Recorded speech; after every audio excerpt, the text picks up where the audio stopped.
the name of the third was ይላል። ሶስተኛው ደግሞ ማን ነው ይላል? ጳውሎስ ነው ይላል። እባካችሁን እጃችሁን ከጳውሎስ ላይ አንሱ። እስከዛሬ ቤት ላይ ስንት አመት ሙሉ ተወርቶበት የማያቀርስ ይሄ ነገር በነገራችሁ ላይ ጥያቄው ምንድነው የተነሳው? ጳውሎስ በእስልምና መጽሐፍት አለ ነው የኔ ሙግት። አይ የለም አለችኝ ጆኒ። ከዛ በኋላ መጽሐፍ ላሳየ ተፍሲር አልኩኝ። በቃ በዚህ ነው የጀመረው። አዎ ብያለሁ። አሁን ብያለሁ።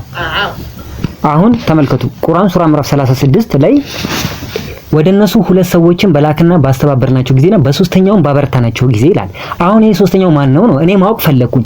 ምን አልሽኝ? ተፍሲር ላይ ከሐዲስና ከቁርአን አምጣልሽኝ። እሺ አንቺ ከሐዲስ ማለት ነው ሶስተኛው ማን እንደሆነ ንገሪኝ። ችግር የለውም ከነገርሽኝ በኋላ ማለት ነው። ከነገርሽኝ እኔ ቁጭ እላለሁ።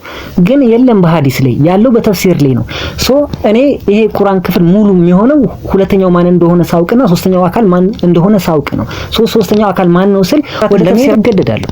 ስገደድ ደግሞ ማገኘው ተፍሲር ኢብኑ ከሲር ላይ ከዛ ነው we reinforced them with the third ወይ ሶስተኛ አጸናናቸው የሚለው ማለት ነው። ማንን ጠቅሶ ነው? ወሃም እባክህን ሙሄ ዝም በል እባክህን ሙሄ እኔ አይደለሁም የጨመርኩት። ወሃብ ቢን ሙናቢ አለ እዚህ ጋር ይታያችኋል። ወሃብ ቢን ሱለይማን ይሄ የእስልምና ሊቅ ነው። ብራዘርስ ኤንድ ሲስተርስ ፍሮም ይላል ሹዓብ አልጀባኢ። ይሄ ማለት ዝም ብሎ እንዳልመጣ ማን ከማን እንደዘገበው ሲነግረን ወሃብ ቢን ሱለይማን ፍሮም ሹዓብ አልጀባኢ ከሹዓብ አልጀባኢ እንደዘገበው ምን ዘገበልን? the name of the first two messenger were ሸምዑን and ዮሐና። የሁለቱ መልእክተኞች ስምዖንና ዮሐንስ ናቸው። ስምዖንን እናውቀዋለን በክርስትና፣ ዮሐንስን እናውቀዋለን እነሱ ናቸው። the name of the third was ይላል። ሶስተኛው ደግሞ ማን ነው ይላል? ጳውሎስ ነው ይላል። እባካችሁን እጃችሁን ከጳውሎስ ላይ አንሱ።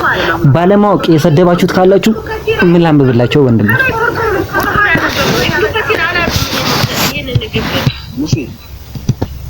እሺ ሹዓብ አልጀባኢ ብለዋል። ሹዓብ አልጀባኢ ብለዋል። አንዴ ንገረኝ። ይሄን ሹዓብ አልጀባኢ ዘግበውታል። ይሄን ብቻ መልሽልኝ።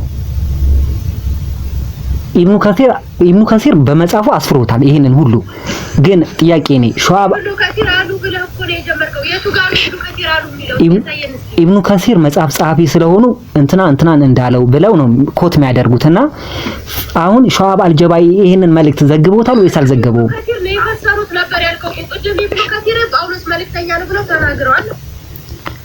እኔ መጀመሪያ በእስልምና ተፍሲር ጳውሎስ መልእክተኛ መሆኑን አሳያለሁ ነው ሙግቴ እንጂ ላይክ አሁን እንዳልሽው አይደለም። ላይክ የሆነ የማጣመም መንገድ አይደለም። አሁን እኔ ጥያቄ ሹዓብ አልጀባኢ ሙስሊም ነው ወይስ አይደለም ነው? ቀየርክና ኢብኑ ከሲር ዘግበዋል የሚል ደግሞ አመጣ። ኢብኑ ከሲር ማን ነው? ይኸው መጽሐፉማ ተመጣጣ ወይ አንዴ ለጆ ነግረናታል። ኢብኑ ከሲር ያስቀመጡት ሌላ ሰው እስራኤል ያዘገባ ይተናገረ እንደ ታሪክ ነው እንደ ሂስትሪ ነው። የታለ እስራኤል መረጃም አይሆንም። አህለል ኪታቦች ናቸው በዛ መልኩ የሚያስቀምጡት ብለን ነግረናታል። አንተ ታስመጣ ማለት ሀያትዬ የታለ እስራኤል የሚለው እዚህ ጋር አሳይኝ። እኔ ማወቅ ፈልጋለሁ። ሀያት እስራኤልያ ይሄው ፍሮም ሹዓብ ይሄው ከሹዓብ ነው አለ። ይሄው ከሹዓብ ነው አለ።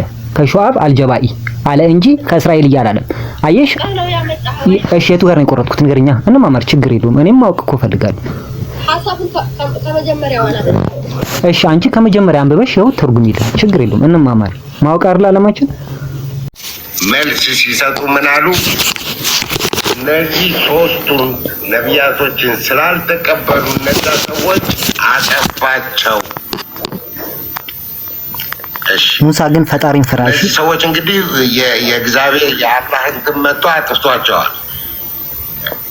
ጳውሎስ ዘመን የነበሩት በአንጣኪያ ጊዜ ነበሩ። ይሄን ተፍሲር የተቃወምከው አንተ ነህ? አንተና ሀዩ ናችሁ ወይስ ሌሎች የሙስሊም እንትኖች ተቃውሞታል? ይሄን ተፍሲር ሙስሊም በሙሉ ነው እንጂ እዛው እኮ ተፍሲር ኢብኑ ከሲር ላይ ብትገቢ እኮ እዛው ይናገራል።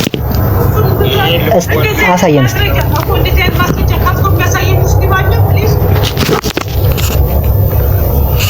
ይሄ ልጅ ያመጣውን ሐዲስ ይሄ ልጅ ያመጣውን ተፍሲር በእስልምና ተቀባይነት እንደሌለው የሚያሳየኝ ማስረጃ የሚከፍታለ እንትን ላምዳ ማሜ ይከፍታል። እኔ ክፈቱና በማስረጃ እናንተም ማለት ነው የልጁ ማስረጃ ካሊያ ልጁ ትክክል ነው ከልጁ ጋር ቀጥሉ አለ። ይሄ ነው ገባችሁ? ግን ውድቅ በሆነ ተፍሲራት ላይ ሐዲሳት ላይ አናወራ ጊዜያችንን እናባክን። ውድቅ በሆነ ወይም ደዒፍ በሆነ ሐዲስ ላይ ጊዜያችንን እናባክን። እንደዛ ለመሆኑ ማስረጃ አቅርቡ ሙስሊሞች። ካላስ ከዛ እናወራ እንቀጥላለን። ሙሴ ቀጥብቅ። እሺ አመሰግናለሁ። ግን ካላቀረቡ ግን ማለት ነው እግዚአብሔርን ነው የምላችሁ ላይክ ቢያንስ ማለት ነው አሁን ለምሳሌ እዚህ ጋር ጳውሎስና ዮሐንስ የሚል አለ አይደል? ቃል ዮሐንስ ምናምን ይላል አይደል? እኔ ተከተሉት አይደለም ላይክ ቢያንስ ክፉ ነገር አትሳደቡ። እግዚአብሔርን ላይክ እኔ እግዚአብሔር ነው እኔ በማምንበት መጽሐፍ ማለት ነው የሆነ ነገር ሲነገር እኔ ማምንበት በቃ ይነዝረኛል። አሁን ጳውሎስ እንደ ሙስሊም ሆኖ ከተገኘ በቃ ላይክ ቢያንስ ክፉ ነገር ስለሱ አሁን እኔ ኢቭን ስለ ኢሳስ ክፉ ነገር ሲወራ እግዚአብሔርን በቃ ይነዝረኛል። ለምን በቃ ላይክ ማንም ሰው ስለ ኢሳም ስለ ኢየሱስም ቢያንስ እንደ እስልምናም እንደ ክርስትናም ኃጢአትን አላደረገም። ክፉ ነገር ሲወራ አልወድም። ዘሴም ቲንግ እዚህ ጋር ጳውሎስ ብሎ ካስቀመጠ ሐዋርያ ኢብኑ ከሲር በፈሰረው ላይ ኢቭን ኮት አድርጎ የእስልምና ተፍሳሪን ኮት አድርጎ ካስቀመጠ ቢያንስ ስለሱ ክፉ ነገር አናውራ ነው በቃ። ሌላው ነገር ይቀር ክፉ ምክንያቱም አላህን እንፍራ በቃ። በእስልምና አላህን እንፍራ። በእኛ በክርስትና የራሳችንን እግዚአብሔርን እንፈራለን።